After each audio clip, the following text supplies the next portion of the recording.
Puji Tuhan, haleluya. Selamat malam, salam sejahtera bagi kita semua, keluarga GPD LCADAI Magelang. Bertemu lagi dalam Renungan 79 dan pada saat malam hari ini kita akan sama-sama belajar tentang renungan kebenaran firman Tuhan dengan judul Buruk Menjadi Indah yang terdapat di dalam Yoel pasalnya yang ketiga. Dan kita akan melihat bersama di dalam ayatnya yang ke-17.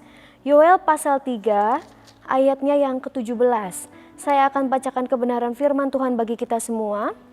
Maka kamu akan mengetahui bahwa aku Tuhan adalah Allahmu yang diam di Sion, gunungku yang kudus, dan Yerusalem akan menjadi kudus, dan orang-orang luar tidak akan melintasinya lagi. Bapak Ibu Saudara yang diberkati oleh Tuhan, kalau kita melihat di awal dari kitab Yoel ini diawali dengan berita yang buruk mengenai bencana tulah belalang yang akan datang.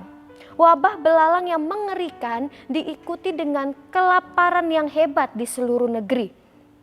Lalu Yoel menggunakan peristiwa-peristiwa ini sebagai peringatan kepada bangsa Israel bahwa jika mereka tidak bertobat dengan sungguh-sungguh, tentara musuh akan menghabiskan seluruh negeri sama seperti yang dilakukan oleh unsur-unsur alam tersebut. Bangsa Israel perlu datang kepada Tuhan dengan meratap, dengan berpuasa, bahkan dengan tersungkur di hadapan Tuhan. Yoel pasalnya yang kedua ayat yang ke-13, Yoel 2 ayat yang ke-13. Demikianlah firman Tuhan, koyakanlah hatimu dan jangan pakaianmu, berbaliklah kepada Tuhan Allahmu sebab Ia pengasih dan penyayang, panjang sabar dan berlimpah kasih setia, dan Ia menyesal karena hukumannya. Pada masa itu Bapak Ibu, mengoyakkan pakaian adalah suatu ungkapan, sebuah penyesalan atau kesedihan.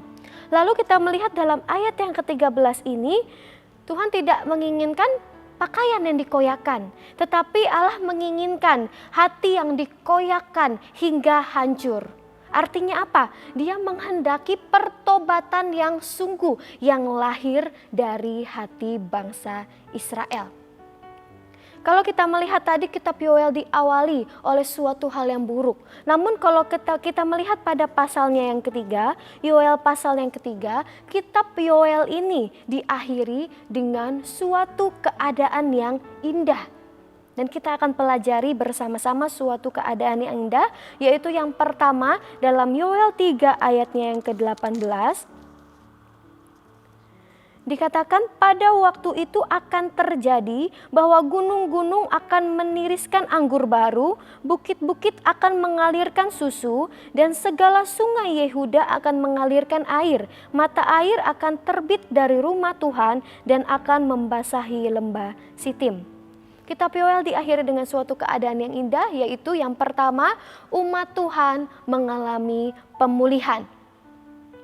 Akibat kejahatan Israel yang meninggalkan Allah dengan berpaling kepada para Baal, keadaan Israel mengalami suatu penurunan yang luar biasa, baik secara spiritual maupun secara material. Keadaan dalam ayat yang ke-18 ini sangat jauh berbeda, sangat berbanding terbalik dengan keadaan pada Yoel pasal yang pertama ayat yang keempat sampai dengan ayat yang ke-20. Di mana dalam Yoel pasal yang pertama ayat yang keempat sampai dengan ayat yang ke-20 dijelaskan bahwa adanya hama, belalang, panen yang gagal, kebun anggur yang musnah, biji-bijian yang menjadi kering, bahkan jeritan pilu hewan peliharaan. Tetapi dalam ayat yang ke-18 ini kita temukan bahwa dikatakan gunung-gunung akan meniriskan anggur baru, bukit-bukit akan mengalirkan susu, segala sungai Yehuda akan mengalirkan air, mata air akan terbit dari rumah Tuhan dan akan membasahi lembah Sitim. Apa artinya Bapak Ibu? Di mana umat Tuhan mengalami suatu pemulihan. Pemulihan telah terjadi dan seperti judul perikop yang mengatakan, yang seperti judul perikop, berkat untuk umat Tuhan. Seperti itulah juga pemulihan yang telah terjadi dan berkat telah dicurahkan. Kita tahu bersama bahwa pemulihan terjadi karena kasih Allah yang besar bagi umatnya. Dan ketika umatnya dengan sungguh-sungguh bertobat datang kepada Tuhan. Itulah sebabnya Allah ingin bangsa Israel mengoyakkan hati mereka datang kepada Tuhan dengan penuh kesungguhan. Lalu yang kedua, kitab Yoel diakhiri dengan suatu keadaan yang indah. Kalau tadi yang pertama kita melihat bahwa umat Tuhan mengalami pemulihan, dan yang kedua adanya penghukuman atas musuh. Dalam ayat yang ke-19 dikatakan, Mesir akan menjadi sunyi sepi dan Edom akan menjadi padang gurun tandus oleh sebab kekerasan terhadap keturunan Yehuda, oleh karena mereka telah menumpahkan darah orang yang tak bersalah di tanahnya. Mesir dan Edom yang membuat umat Tuhan sengsara menerima hukuman dari Tuhan.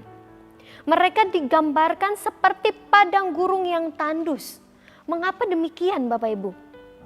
Karena mereka melakukan kekerasan bagi Israel dan menumpahkan darah umat Allah. Seperti yang kita baca tadi, bahkan di dalam ayatnya yang ke-21 dikatakan, aku akan membalas darah mereka yang belum kubalas.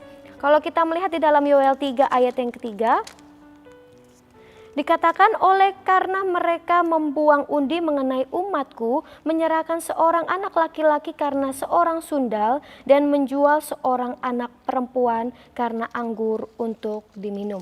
Kemungkinan besar yang dimaksud dengan bagaimana Mesir dan Edom menumpahkan darah umat Allah, yaitu seperti yang dikatakan dalam Yoel 3 ayat yang ketiga ini, yaitu mengenai anak-anak yang dijual. Bapak Ibu Saudara yang diberkati oleh Tuhan, kita tahu bersama bahwa Allah ialah Allah yang adil. Akan tiba masanya mereka yang berbuat jahat akan dihukum, kefasikan dan kejahatan pasti dihancurkan. Bukan berarti ketika Tuhan memberikan berkat bagi Israel, Israel dahulunya tidak bersalah. Kita tahu bersama bahwa Israel dahulunya bersalah. Tetapi adanya suatu pertobatan yang sungguh dari bangsa Israel. Tetapi tetap bagi Israel yang tidak mau bertobat, murka Allah juga akan turun kepada mereka. Bukan hanya terhadap musuh-musuh mereka saja. Kita melihat bagaimana janji bahwa Yerusalem akan dibebaskan dari musuh-musuhnya dan berkat Allah akan dicurahkan atas mereka. Dan di sini kita melihat keadilan Allah yang sungguh luar biasa. Dan tujuan dari apa yang Tuhan lakukan bagi umatnya ialah seperti yang dikatakan di dalam ayat yang ke-17. Kita melihat tujuan dari semua apa yang Tuhan lakukan bagi umatnya. Dikatakan dalam ayat yang ke-17, maka kamu akan mengetahui bahwa aku Tuhan adalah Allahmu yang diam di Sion, gunungku yang kudus, dan Yerusalem akan menjadi kudus dan orang-orang luar tidak akan melintasinya lagi. Di sini dikatakan, maka kamu akan mengetahui bahwa aku Tuhan adalah Allahmu. Tujuan dari semua yang Allah lakukan adalah untuk menyadarkan umatnya bahwa dialah Allah yang sanggup mengerjakan hal-hal yang luar biasa, yang sanggup melakukan segala sesuatu. Sesuatu yang Tuhan izinkan terjadi dalam kehidupan umat-umatnya. Tuhan rindu untuk mereka datang kembali kepada Tuhan, walaupun mungkin mereka harus mengalami keadaan-keadaan yang luar biasa sebelumnya. Tetapi sesuatu yang luar biasa juga Tuhan akan berikan bagi setiap kehidupan umat-umatnya. Begitu juga di dalam setiap kehidupan kita Bapak Ibu. Sesuatu hal yang Tuhan izinkan dalam kehidupan kita. Allah dapat menggunakan alam, penderitaan, bahkan hal-hal yang lain untuk membawa kita melihat dan merasakan kuasa Tuhan yang besar di dalam setiap kehidupan kita, untuk membawa kita kembali kepada Tuhan. Ketika kita mau rindu untuk kembali kepada Tuhan, bertobat dengan sungguh seperti yang dilakukan oleh bangsa Israel, kita dekat kembali kepadanya, maka ada suatu pemulihan yang besar juga terjadi di dalam setiap kehidupan kita. Tuhan rindu untuk umatnya hidup di dalam pertobatan yang sungguh. Tanpa pertobatan yang sungguh, pemulihan tidak akan terjadi. Dan tentunya kita semua rindu pemulihan terjadi di dalam setiap kehidupan kita, bahkan bagi kehidupan kita. Oleh sebab itu pesan firman Tuhan pada saat malam hari ini mengingatkan kita kembali untuk marilah saya dan saudara, kita semua hidup di dalam pertobatan yang sungguh. Dan seperti yang diterima oleh bangsa Israel, bagaimana Tuhan memulihkan dan berkat-berkat tercurah dalam setiap kehidupan mereka. Dan ketika kita memiliki pertobatan yang sungguh datang kembali kepada Tuhan, bagaimana Tuhan juga akan memulihkan setiap kehidupan kita, memulihkan kehidupan keluarga kita, memulihkan pekerjaan kita, bahkan segala hal-hal lain. Dan berkat-berkat Tuhan tercurah di atas setiap kehidupan kita, dan kita akan melihat perbuatan yang besar, perbuatan Tuhan yang ajaib di dalam setiap kehidupan kita.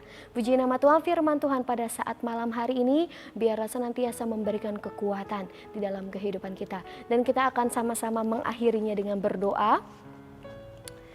Tuhan Yesus yang baik, terima kasih, Engkau sungguh ajaib, Engkau sungguh luar biasa dalam kehidupan kami. Perbuatan-Mu yang sungguh besar nyata dalam kehidupan kami. Terima kasih atas firman Tuhan yang mengingatkan kami, untuk kami terus hidup di dalam pertobatan. Kami percaya Tuhan Yesus, sesuatu yang buruk akan menjadi indah ketika kami kembali dekat kepada Engkau, ketika kami hidup di dalam Engkau. Engkau sanggup mengubahkan kutuk menjadi berkat, dan pemulihan terjadi di dalam setiap kehidupan kami. Dan biarlah Allah Roh Kudus yang senantiasa menolong, memimpin setiap kehidupan kami, untuk kami memiliki hidup yang berkenan di hadapan Tuhan. Terima kasih Tuhan Yesus yang baik. Bahkan kami mau menyerahkan sepanjang malam ini ke dalam tangan Tuhan. Kami percaya Engkau Allah yang menjaga, melindungi setiap kehidupan kami, bahkan setiap peristirahatan kami pada saat malam hari ini. Kami mengucap syukur Tuhan Yesus yang baik, dan kami terima berkat kebenaran firman Tuhan dengan penuh ucapan syukur hanya di dalam nama Tuhan Yesus Kristus. Haleluya. Amin.